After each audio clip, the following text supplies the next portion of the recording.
आसान रास्ता कई बार हमें गलत राह पे ले जाता है, जबकि जो मुश्किल रास्ता होता है वह हमें हमेशा सफल बनाता है और एक सही राह पे रखता है।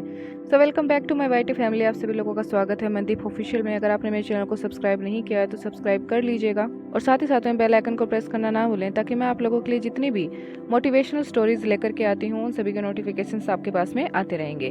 तो चलिए कहानी को शुरू करते हैं। ये कहानी दो भाइयों की है। एक बार दो भाई होते हैं। उनमें से जो बड़ा भाई होता है वह नशे का आदी होता है। वह ड्रग्स लेता है, साथ ही साथ में दारू पीता है, घर में मारपीट करता है, गाली गलौज करता है और उसका जो व्यवहार होता है वो बहुत खराब होता है। उसका कोई परिवार नहीं होता है और आसपास के जितने भी लोग होते हैं या फिर समाज होते हैं वो सभी उसका बहिष्कार कर चुके होते हैं। साथ ही साथ में उसका छोटा भाई होता है, वह इतना समझदार, इतना अच्छा होता है, उसका इतना अच्छा परिवार होता है कि सभी लोग, आस पड़ोस के सभी समाज वाले उसकी इतनी तारीफ करते हैं कि वह तारीफ करते हुए थकते ही नहीं है। यह देख करके एक व्यक्ति को बड़ा ही अचंभा होता है। वह सोचता है कि बड़ा भाई है जो कि इतने उसमें अवगुण है और एक छोटा भाई है जो कि गुणों से भरा पड़ा है। तो चलिए जाकर के इनसे पूछते हैं कि इसका कारण क्या है।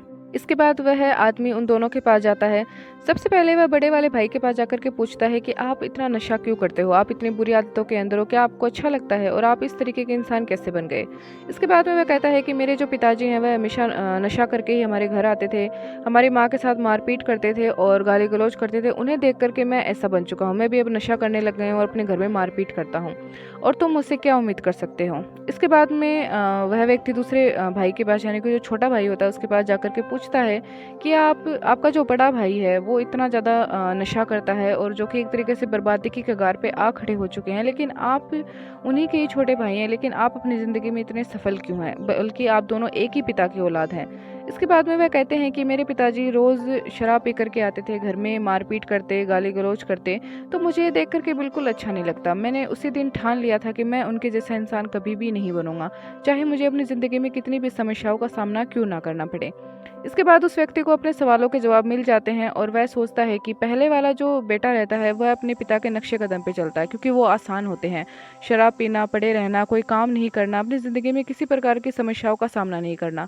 जबकि जो छोटा वाला बच्चा रहता है उसने बचपन में ही समझ लिया कि मुझे मेरे पिताजी के जैसा नहीं बनना, उनके नक्शे कदम पर मुझे नहीं चलना, मुझे एक कठिन रास्ता अपनाना होगा, लेकिन मैं अपनी ज़िंदगी में सफल होकर के दिखाऊंगा। और आज वो अपनी ज़िंदगी में सफल भी है। तो माई वाइटी फैमिली, इस कहानी से हमें यही शिक्षा मिलती है कि अपनी ज़िंदगी में हमेशा आसान रास्तों को मत चुनिए। आसान रास्ते हमारे लिए कभी कभी बहुत आसान होते हैं और वह हमें सक्सेस दिला भी देते हैं, लेकिन वह सक्सेस लंबे टाइम की नहीं होती। या फिर जो आसान रास्ते होते हैं वो हमें कभी परिश्रम करने ही नहीं देते हैं। हम जो वो पहले वाला बड़ा भाई होता है जो कि आराम से नशे का आदी हो जाता है, अपने पिता के नक्शे कदम पे चलते, वैसे ही हम लोग भी हो जाते हैं। हम लोग कोई काम धंधा नहीं करते हैं, हमें लगता है कि हम कोई काम कर ही नहीं सकते हैं, हम घर पड़े हुए हैं, माँ बाप पाल रहे हैं तो काम चल जाएगा।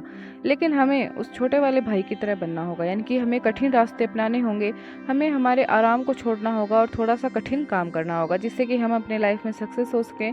और जो दो चार लोग होते हैं या फिर हम कल को जब हम मरे तो हम ये सोचें नहीं कि हमने अपनी ज़िंदगी में कुछ भी नहीं किया।